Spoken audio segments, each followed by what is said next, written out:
ভারতের পূর্ব হিমালয়ে অবস্থিত এক অপরূপ রাজ্য, যা দেশের অন্যতম ক্ষুদ্র রাজ্য হলেও এটি ভারতের সর্বোচ্চ ও সবচেয়ে মনোরম পর্বতশ্রেণীর আবাস।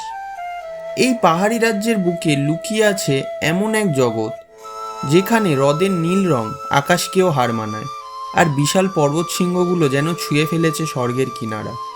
সেই শৃঙ্গগুলো থেকে গড়িয়ে পড়ছে অসংখ্য ঝর্ণা, তুষারে মোড়া উপত্যকা আর সবুজে ভরা মাঠ, সব মিলিয়েই এক স্বপ্নরাজ্য। ভারতের সবচেয়ে সুন্দর স্থানগুলোর মধ্যে একটি, এটাই হচ্ছে সিকিম। হিমালয়ের কোলে অবস্থিত এই মায়াময় রাজ্যে আছে অনেক সুন্দর গ্রাম, যার মধ্যে অন্যতম একটি হলো লাচুং। চারিদিকে উঁচু পর্বতশৃঙ্গ দ্বারা বেষ্টিত এই উপত্যকার মাঝখানে রয়েছে লাচুং গ্রাম। এই পাহাড়ের আড়াল থেকে উঁকি দেয় বরফে ঢাকা সিংহ, আর সেই সিংহের বুক চিরেই বয়ে চলে লাচুং নদী।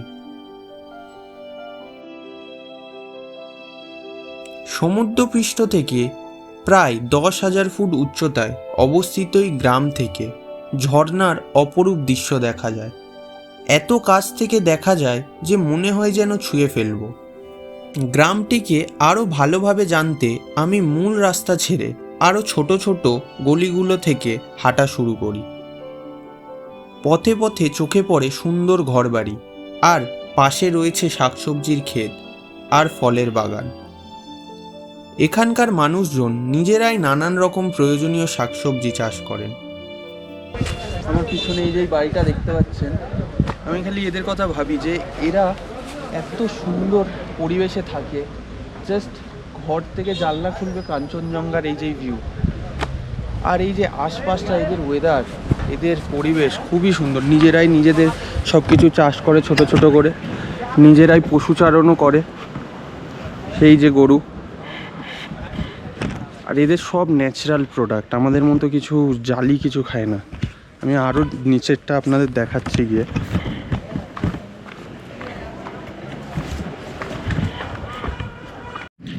এখন আমি লাচুংয়ের এই গ্রামটা ঘুরে দেখছিলাম। উফ, এই যে এদের পরিবেশটা আমার এত ভালো লেগেছে।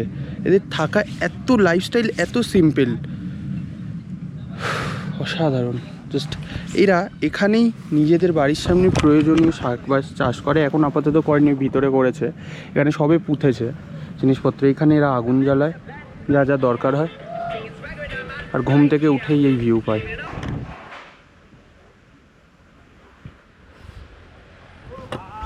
যত ছোট ছোট প্রয়োজনীয় শাকসবজি এরা নিজেরাই চাষ করে। অবভিয়াসলি সব এদের পক্ষে পসিবল, যেইটুকু সম্ভব এরা সবসময় করে। সামনে আরও আছে, এদের বাগানটা সামনে পুরো ভরে। আমি এর আগে আর যেতে পারবো না, দেখতে পাচ্ছেন অন্যদের বাড়িতে বিনা পারমিশনে যাওয়া উচিত না, এই কারণে আমি যাচ্ছি না। বাট ওদের সামনে পুরো বাগান ভর্তি, নিজেদের প্রয়োজনীয় সব কিছু নিজেরাই এখানে তৈরি করে নেয়। আর ওপরে যদি দেখেন, ওখানে আচার শুকিয়ে দিয়েছে, নিজেরা আচারও তৈরি করেন। আর এদের আচার, উফ, যা সুস্বাদু খেতে, যেমনি ঝাল তেমনি টক, খুব সুন্দর। লাচুং শব্দের অর্থ হলো ছোট পাস, অর্থাৎ পর্বতের ভিতরে প্রবেশের সরু পথ। এই গ্রামই যেন সেই পাহাড়ি গভীরতার প্রবেশদ্বার। যখন লাচুং থেকে আরও ওপরে উঠতে থাকি, মনে হয় যেন এক ভিন্ন জগতে দরজা খুলে গেছে। আমরা ইয়ামথাং ভ্যালির জন্য যাচ্ছি। একটা পথে একটু দাঁড়িয়েছি, কারণ আমাদের শরীর একদমই ভালোই নেই। এখানে অক্সিজেন লেভেল এত কম, মাথা ডিপ ডিপ ডিপ ডিপ করছে, শ্বাস নিতে পারছি না। অক্সিজেন ক্যান আছে, কিন্তু এখন খরচা করতে চাইছি না। এখানে যদি এই অবস্থা হয় তাহলে 0 পয়েন্টে কী হবে। আমি জাস্ট আপনাদের জায়গাটা দেখাতে চাই, রাস্তাটা কতটা সুন্দর।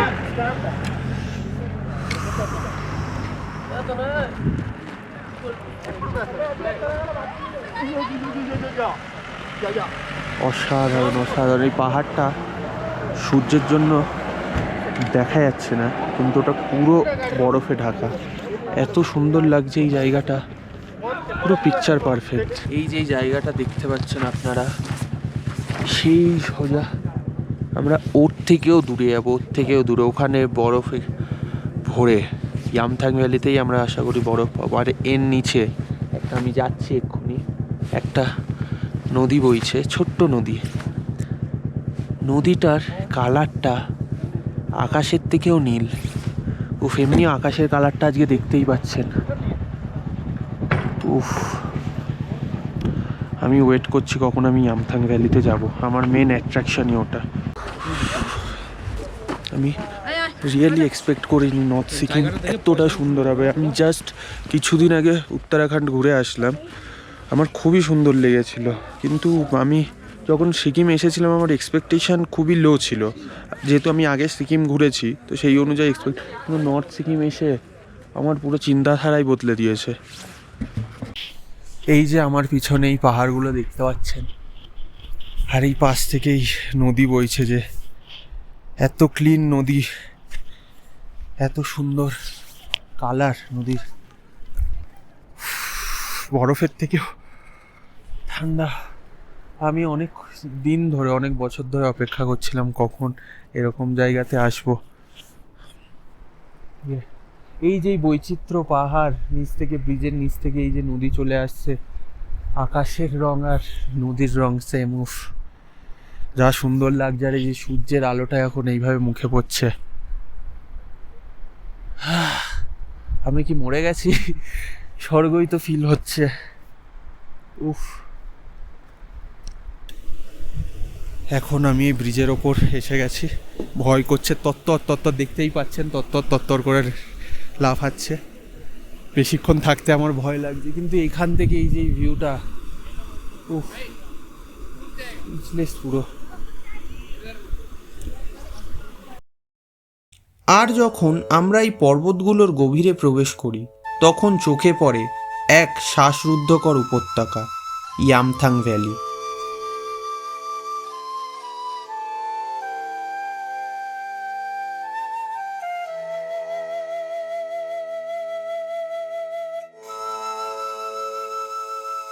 এখন আমার পিছনে এই ভ্যালিগুলো দেখতে পাচ্ছ, আর এই যে পতাকা চারিদিকে, এই জায়গাটাই হচ্ছে ইয়ামথাং ভ্যালি। উফ, কি সুন্দর! একেই বলা হয় পিকচার পারফেক্ট দৃশ্য, সম্পূর্ণ দৃশ্য। পতাকা ভরা মাঠ, ঘাসে ভর্তি, ওপরে এত বড় বড় পাহাড়, প্রত্যেকটা পাহাড়ের নিজস্ব বৈচিত্র্য আছে। সব সোনালি আলোগুলো দেখতে পাচ্ছেন সবে পড়ছে, আর এই পাশেই নীল হ্রদ, আর এই দিকটা যদি দেখেন সোনালি আলোয় ভরে গেছে পাহাড়। উফ, আমার দেখা বেস্ট ভ্যালি। আর এই যে ঘাসের মধ্যে সামারে পুরো ফুলে ভরে যায়, যেই কারণে একে বলা হয় valley of flowers of Sikkim. অসাধারণ, অসাধারণ।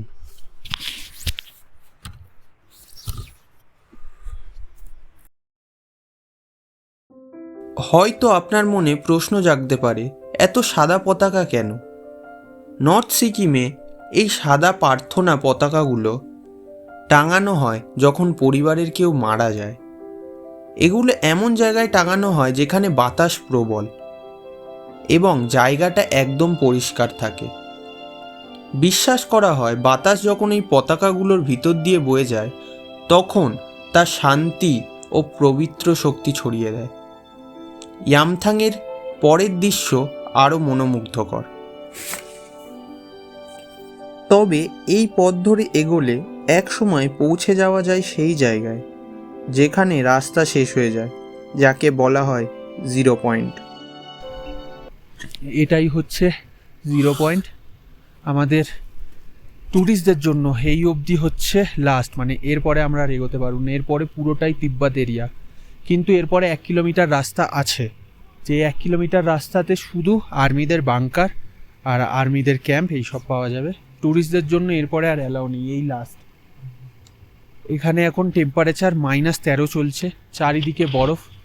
আপনাকে দেখাই চারপাশটা, আরও সুন্দর বুঝতে পারবেন।